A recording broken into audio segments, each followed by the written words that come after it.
From our live update in Maine on that mass shooting situation yesterday. 2 different locations, 16 people dead, and the shooter is still on the loose. Let's take you live now to live reports, updates from Maine. Local, county, state, and federal law enforcement officers from around the state of Maine responded to reports of an active shooter at several locations in Lewiston, including Spare Time Recreation and Schmenge's Bar and Grill. These law enforcement officers, in the face of danger, responded swiftly, selflessly, and with great bravery. Bravery that they continue to demonstrate today as they search tirelessly for a person of interest in connection with last night's events. On behalf of all Maine people, I express my deep gratitude for your response and for your continued service. I also do so for Maine's hospitals and other medical emergency responders. I'm profoundly saddened to stand before you today to report that 18 people lost their lives and 13 people injured in last night's attacks. In memory of those we lost and in honor of those who were injured, President Biden and I have ordered all U.S. flags and state of Maine flags to be lowered to half-staff immediately for the next 5 days. Maine State Police have issued a shelter-in-place order for Lewiston, Lisbon, and Bowdoin as the manhunt for that person of interest, Robert Card of Bowdoin, continues. I will let law enforcement speak to the ongoing manhunt and to their investigation, but Mr. Card is considered armed and dangerous, and police advise that Maine people should not approach him under any circumstances. I continue to strongly urge Maine people to follow the direction of state and local law enforcement amid this ever-changing situation. Please, if you see anything suspicious, please call 911. There are still many things we don't yet know about these attacks, but the full weight of my administration is behind law enforcement's efforts to capture the person of interest, Robert Card, to hold whoever is responsible for this atrocity accountable under the full force of state and federal law, and to seek full justice for the victims and their families. We cannot and we will not rest in this endeavor. My administration is coordinating closely with local, regional, and federal officials to respond to this shooting. I have spoken twice with President Biden. I've spoken with Vice President Harris, Secretary of Homeland Security Mayorkas, and Secretary of Health and Human Services Becerra, all of whom have called me last night to express the Biden administration's full and unwavering support and to offer any and all help that we, the people of Maine, might require. The governors of our neighboring New England states and of other states have contacted me to offer aid, and I am sincerely grateful for their friendship and support. We've been in touch with every member of the Maine congressional delegation, all of whom have offered their full support, for which I am also grateful. I also spoke with Mayor Carl Chalene and Auburn Mayor Jason Levesque last night to reiterate that we are standing by them and that we are ready to provide any help people in these communities need and to deploy all available state resources, including grief counselors and other mental health services. We need to help our communities heal. If you or a person you love needs someone to talk to during this difficult time, please call or text 988 for free and confidential counseling. 988. Look, Lewiston is a special place. It's a close-knit community with a long history of hard work, of persistence, of faith, of opening its big heart to people everywhere. Lewiston is where I worked for years. It's where I met and married my husband and where our girls went to school.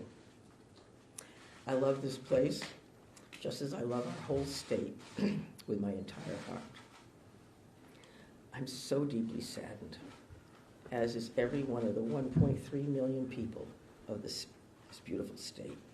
This city did not deserve this terrible assault on its citizens, on its peace of mind, on its sense of security. No city does, no state, no people. No words can truly or fully measure the grief of Maine people today. Our small state of just 1.3 million people has long been known as one of the safest states in the nation. This attack strikes at the very heart of who we are and the values we hold dear for this precious place we call home. All Maine people are sharing in the sorrow of the families who lost loved ones last night. Loved ones, normal people who were killed or injured while unwinding from a day of work or while spending time with their family and friends, socializing. So on behalf of the 1.3 million people of the whole state of Maine, I hold these families and this city in my heart today. I know that the people of Lewiston are enduring immeasurable pain. I wish I could take that pain off your hearts, off your shoulders, but I promise you this, we will all help you carry that grief. I ask Maine people to join me in offering our comfort to the families and friends who have lost someone, and in offering our prayers for swift recovery for those who are healing in Maine's hospitals today. This is a dark day for Maine. I know it's hard for us to think about healing when our hearts are broken. But I want every person in Maine to know that we will heal together. We are strong, we are resilient, we are a very caring people. In the days and weeks ahead, we will need to lean on those qualities more than ever before. As we move forward, struggling as we may, let us wrap our arms around one another and offer comfort and solace and love. I know the Maine State Police will continue to release information to the public as we confirm it, and information about any steps that the public might take to support the people of Lewiston at this time. May God bless the people of Lewiston and bless the memories of those we have lost. Thank you. I'm going to turn it over to Commissioner Sasha. Thank you very much, Governor. We certainly appreciate your support. The City of Lewiston does, the state of Maine, and certainly our first responders. We feel that love every day, and thank you very much for that. I would also say that we want to say thank you to really a large number of other elected officials across our state, whether that's the federal delegation, local elected officials, and many others that are part of organizations or law enforcement agencies that truly wanted to join us today at this particular press event and wanted to speak on behalf of their communities. And as the governor had mentioned, and everybody else will reiterate, our reality for today is that this suspect is still at large. And we want to provide community support for the victims, for the families, in the communities across the state.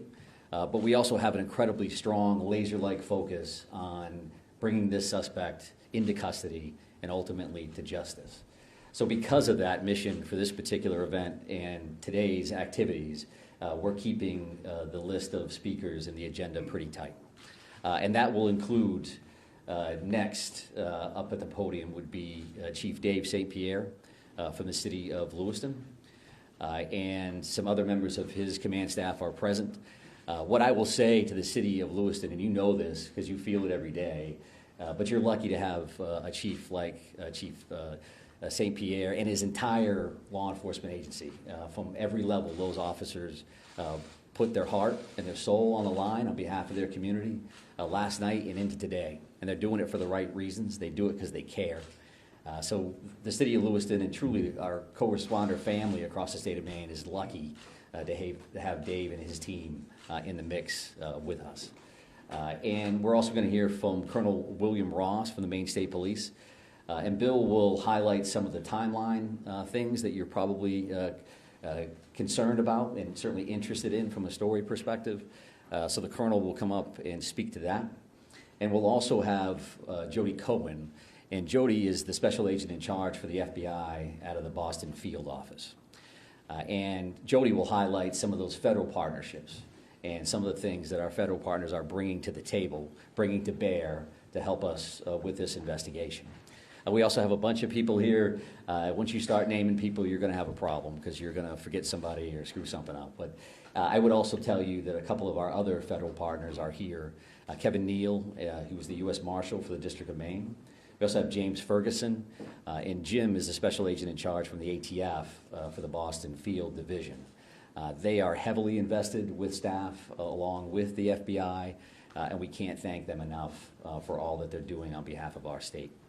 I would also tell you that we are going to close with a brief Q&A, and we're going to try to get some of those questions out there. We appreciate your time, your patience, your professionalism, your partnership at getting this information out.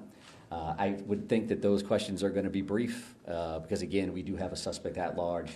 And while you can help us with that, we also need to get back to our teams to push forward on that. So with that in mind, I will be back up to the podium to kind of steer that a little bit. But for starters, I would like Chief St. Pierre to join us. Thank you. Thank you, Director Sawchuk, and welcome media partners, and thank you, Governor Mills, for those kind words. I'm going to keep this short. What I would like the very most is to express our deepest sympathies to the families and friends of the victims of this heinous crime. This is truly a tragedy that goes beyond comprehension. I'm confident in our community, that our community has and will continue to come together throughout this endeavor to bring this to a successful conclusion. Although difficult, I do ask the public to continue to be mindful of their own personal safety and also that they be patient with the process as much as possible. There is extensive work and attention to detail that goes into such a large-scale investigation.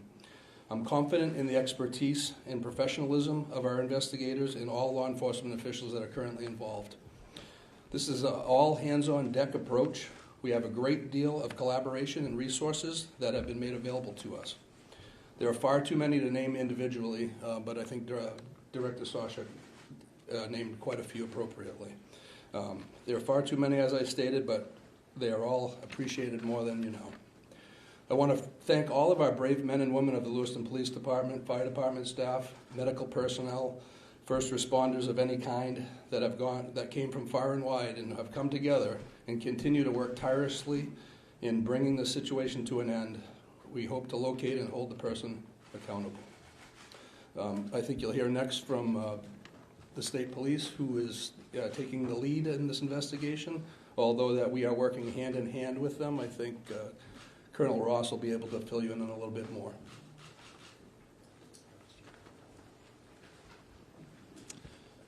Thank you, Chief. First and foremost, this is an ongoing homicide investigation and search for the person that is responsible for it. We're in the early stages of this investigation, and I just want to let you know we will have updates. We'll be putting some type of a schedule out later on. But again, early stages of a homicide investigation, we want to be careful that we're doing things correctly. We don't want to get ahead of ourselves. I'm going to give you a bit of a timeline here to kind of fill in some of the blanks and give you some of the facts as we know them right now. A lot of this information will then be transferred to the Attorney General's office, as they will be the lead prosecutor, again, in any homicide investigation.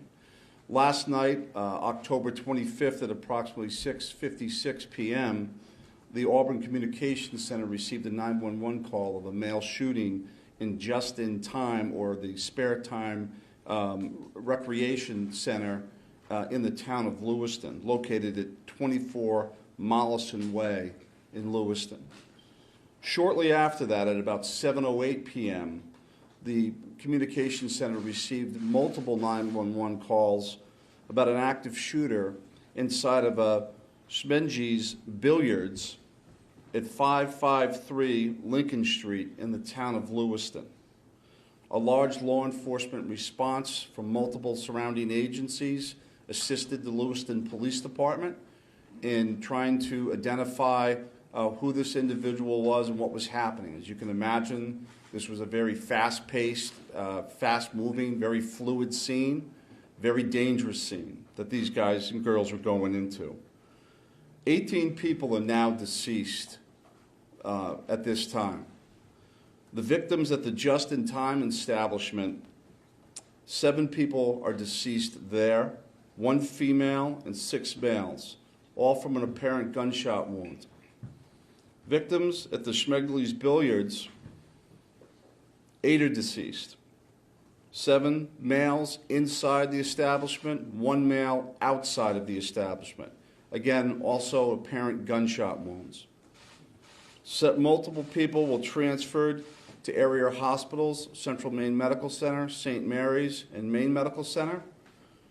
3 people that were transferred to those hospitals are deceased, for a total of 18 people deceased at this time.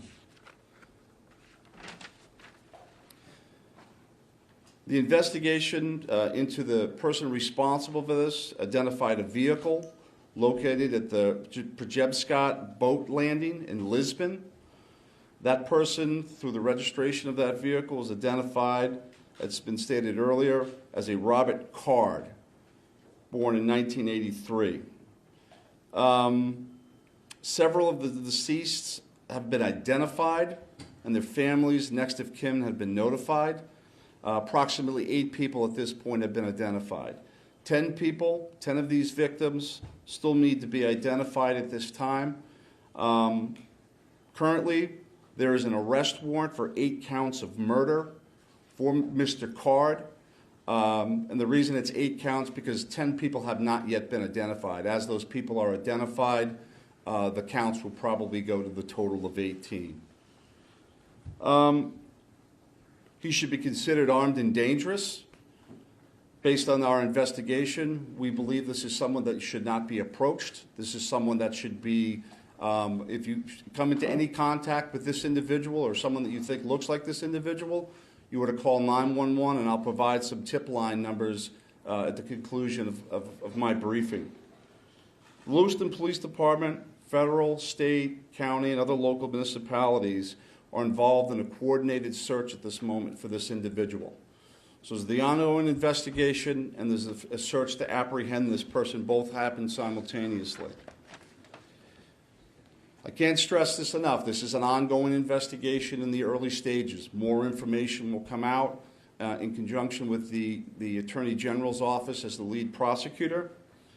We can't share all of our information right now, and I'm sure you understand that. I'm going to give out 2 numbers that go to a tip line. 911 is also appropriate for this, but if anyone can call these 2 numbers, this would go to the State Police tip line. Area code 207-213-9526, 207-509-9002. And we'll be sending something out later that has that information in it if you weren't able to grab that now.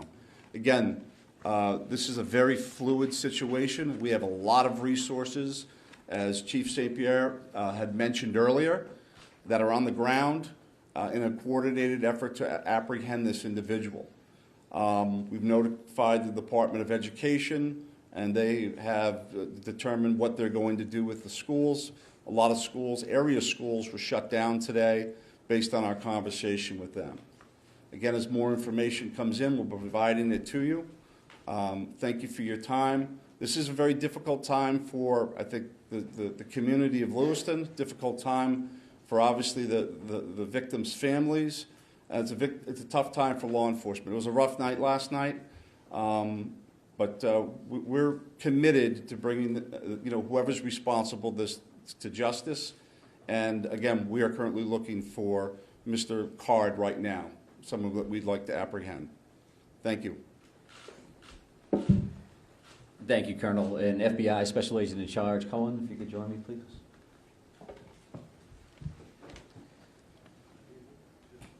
Thank you. My name is Jody Cohen. I'm the Special Agent in charge of FBI Boston Division, which covers the state of Maine. Our hearts go out to everyone who is impacted as a result of this senseless violence. The FBI is working hand in hand with our law enforcement partners. Our evidence response team is here processing the very extensive scenes. We are providing investigative and tactical support, as well as our victim specialists are working with those affected by this tragedy. As this very active investigations continues to unfold, we're asking the public to stay vigilant and come forward with any information that you might have that you feel is helpful to our investigators. My pledge is that the FBI will carry out this investigative case with rigor. We will work day and night alongside our law enforcement partners to get the answers to the questions this community deserves. We thank the public for your continued cooperation and patience as we continue to work this very active investigation. Thank you.